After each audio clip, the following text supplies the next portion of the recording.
Hello hello hello welcome back to my mini blog. आज चाहिँ day 69 अनि हाम्रो फाइनल्ली के कति वर्षको वेटिङपछि कफी मेसिन आयो। कति खुसी पनि लागेछ। तर एक्सपेक्टेसन भर्सेस रियालिटी पहिलाको नै सिम्पल भयो नि ठुलो थियो भन्ने हुन्थ्यो। अब के गर्नु, जसो तसो आए पनि एडजस्ट गर्नु पर्यो। जे छ त्यसैमा खुसी नै हुनु पर्यो है। सुरुमा हेर्दा त ठुलो जस्तो लागेको थियो। अब सेल्स नभएर नि होला नि भैरवा ब्रान्चमा, त्यही भएर सानै पठाइदिनु भयो। केही भएन, अब यसैमा खुसी भएर हाम्रो बेच दिन पर्यो होइन। किनकि कति धेरै कस्टमरले टन्ट हान्थ्यो क्या हामीलाई।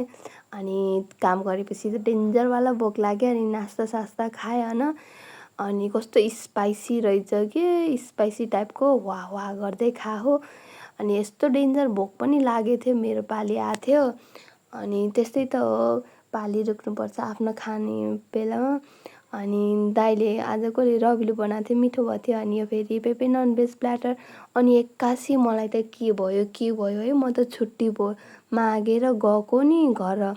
गेस गर्नु के भयो होला। अनि फेरि साइकलको चाबी छुटेर म्याडमसित मागेँ।